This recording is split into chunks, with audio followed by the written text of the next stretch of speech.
हाय नमस्कार। इस चैनल का एकमात्र उद्देश्य है कि हमारे भारत देश के हर नागरिक को उसके अधिकार और उसके दायित्व के बारे में उसको अवगत कराया जाए ताकि वो अपने अधिकारों को क्लेम कर सके और अपने दायित्वों का निर्वहन कर सके। इसी कड़ी में आज हम जानेंगे कि कानून क्या होता है, लॉ की डेफिनेशन क्या होती है। सो फर्स्ट ऑफ ऑल, कानून की ऐसी कोई भाषा नहीं है, लॉ की ऐसी कोई डेफिनेशन नहीं है कि उसको स्टेट जाकर डेफिनेशन में हम उसको डिफाइन कर पाएँ। लेकिन फिर भी लॉ का डेफिनेशन हमारे संविधान के आर्टिकल 13 क्लॉज 3 में दिया गया है और ये कहता है लॉ इंक्लूड्स। आर्टिकल 13 ये नहीं कहता कि लॉ मीन्स। अगर जो ये लिखा होता लॉ मीन्स तो इसका मतलब होता कि जो आर्टिकल 13 क्लॉज 3 में लिखा है वही एब्सोल्यूट है।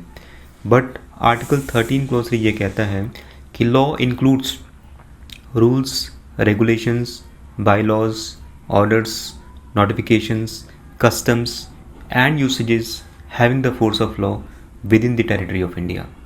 तो ये सारे कानून की डेफिनेशन है। कानून किस लिए बनाया जाता है? कानून इसलिए बनाया जाता है ताकि हमारे देश में जो भी ऑर्गेनाइजेशंस हैं, जो भारतीय हैं, जो पर्सन्स हैं, उनके बिहेवियर्स को कैसे हम कंट्रोल कर सकते हैं।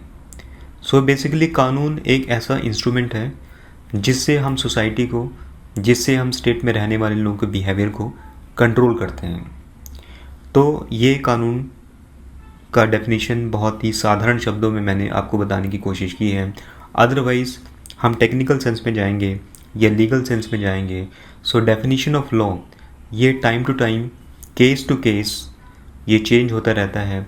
आउट ऑफ इंटरप्रिटेशन ये चेंज होते रहते हैं। For example, right to live in pollution free area ये फंडामेंटल राइट है, लेकिन ये कैसे आया? ये आउट ऑफ इंटरप्रिटेशन आया। सो कानून की जो डेफिनेशन है वो चेंज होती रहती है, बट हमें ये ध्यान में रखना चाहिए कि कानून एक ऐसा जरिया है जिससे हम सोसाइटी में रहने वाले लोगों को या जो हमारे सरकारी तंत्र हैं, जो सोशल ऑर्गेनाइजेशंस हैं, जो स्टेट मशीनरीज़ हैं, उनको हम कंट्रोल करते हैं। अगर जो आपको किसी भी तरह का कोई भी लीगल हेल्प चाहिए तो आप मेरे से कभी भी कांटेक्ट कर सकते हैं। I would be happy to help you. My number is 9439935004। Thank you so much. Thank you.